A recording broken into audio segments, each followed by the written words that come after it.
ഒരു യാത്രയൊക്കെ കഴിഞ്ഞ് വരുമ്പോൾ നല്ല വിശപ്പ്. അപ്പോൾ എവിടെ നിന്ന് കഴിക്കണം എന്നറിയാതെ നോക്കുമ്പോൾ ഒരു ചെറിയൊരു ബോർഡ്, അങ്ങനെ ഉള്ളിലേക്ക് കയറിയപ്പോൾ ഒരു കടയുണ്ട്. അവിടെ നമ്മൾ ചെല്ലുന്ന സമയത്ത് പൊറോട്ടയ്ക്കുള്ള മാവൊക്കെ അവിടെ ഇരിക്കും. നമ്മൾ 2 പൊറോട്ട വേണമെന്ന് പറഞ്ഞപ്പോൾ ആ അച്ഛൻ അവിടുന്ന് പൊറോട്ട അടിക്കുകയാണ്.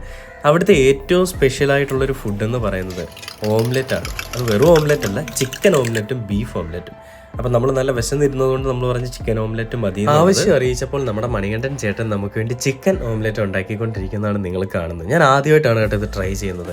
നല്ല ടേസ്റ്റ് ആയിരുന്നു. നമ്മുടെ ഷവർമയൊക്കെ നമ്മൾ വാങ്ങി കഴിച്ച് വെറുതെ കൊളസ്ട്രോളൊക്കെ കൂട്ടുന്ന സമയത്ത് ഇത്തരം ഫുഡ് കഴിച്ച് കഴിഞ്ഞാൽ അത് ഒരുപാട് മസാലയൊന്നുമില്ല, വീട്ടിൽ തന്നെ പൊടിച്ചുണ്ടാക്കിയ മസാലയും നല്ല വെളിച്ചെണ്ണയിലുമാണ് ഇതൊക്കെ ഉണ്ടാക്കുന്നത്. അങ്ങനെ അതും കഴിച്ച് അടുത്തത് നമ്മൾ പഴംപൊരിയും ബീഫുമാണ് വേണമെന്ന് പറഞ്ഞത്. നമ്മുടെ മണികണ്ഠൻ ചേട്ടൻ അത്ര നിസ്സാരക്കാരനാണെന്ന് നിങ്ങൾ വിചാരിക്കരുത്. നമ്മുടെ ഇന്ത്യൻ കോഫി ഹൗസിൽ നിന്നും 1 വർഷമായിട്ടേ ഉള്ളൂ അദ്ദേഹം റിട്ടയർഡായിട്ട്. അദ്ദേഹം സ്വന്തമായിട്ട് തുടങ്ങിയൊരു സംരംഭം കൂടിയാണ് ഈ ഒരു ഹോട്ടൽ, ശാസ്ത കോഫി ഹൗസ്. മറ്റുള്ളവർക്ക് കൊടുക്കുന്ന ഫുഡ് കൃത്യമായ രുചിയിലും അത് നല്ല ഫ്രഷായിട്ട് തന്നെ കൊടുക്കണമെന്നുള്ള വാശി കൊണ്ടും ആയിരിക്കണം പഴംപൊരിയൊക്കെ നമ്മൾ പറയുന്ന സമയത്താണ് നമുക്ക് ചുട്ട് തരുന്നത്.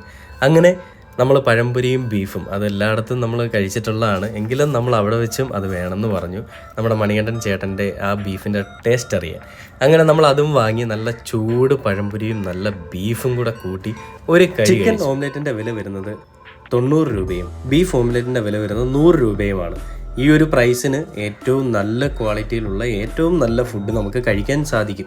ഏറ്റവും പ്രത്യേകത, വീട്ടിൽ തന്നെ ശുദ്ധമായി പൊടിച്ചുണ്ടാക്കുന്ന സാധനങ്ങൾ, അത് എല്ലാ കറിക്കൂട്ടുകളും വീട്ടിൽ തന്നെയാണ് അവരുണ്ടാക്കുക. ഒരു നിറമോ മായമോ ഇല്ലാത്ത സാധനം.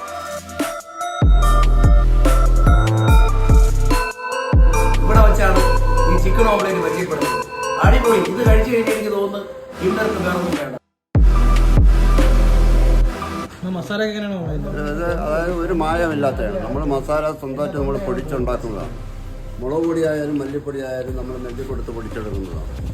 മായം ചേർന്ന മസാലപ്പൊടിയോ കുരുമുളകോ ഒന്നുമല്ല. കുരുമുളക് നമ്മൾ വാങ്ങിച്ച് പൊടിച്ച് എടുക്കുന്നതാണ്. ഈ ഒരു കട രാത്രികാലങ്ങളിൽ മാത്രമല്ല കേട്ടോ ഉള്ളത്. ഉച്ച സമയത്ത് നിന്ന് കഴിഞ്ഞാൽ ബിരിയാണിയും നിങ്ങൾക്ക് അവിടെ നിന്ന് കഴിക്കാൻ സാധിക്കും. പിന്നെ അതേപോലെ ഓർഡറുകളും അവർ സ്വീകരിക്കുന്നുണ്ട്.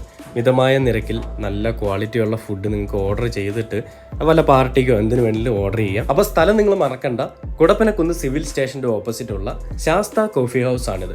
മണികണ്ഠൻ ചേട്ടനും മണികണ്ഠൻ ചേട്ടൻ്റെ ഫാമിലിയും കൂടി നടത്തുന്ന ഒരു ചെറിയ തട്ടുകടയാണ്. ഇവിടെ നിങ്ങൾ പോയിട്ടില്ലെങ്കിൽ മസ്റ്റായിട്ട് വിസിറ്റ് ചെയ്യുക. നിങ്ങളുടെ അഭിപ്രായങ്ങൾ കമൻറ്റായി രേഖപ്പെടുത്തുക. Thank you.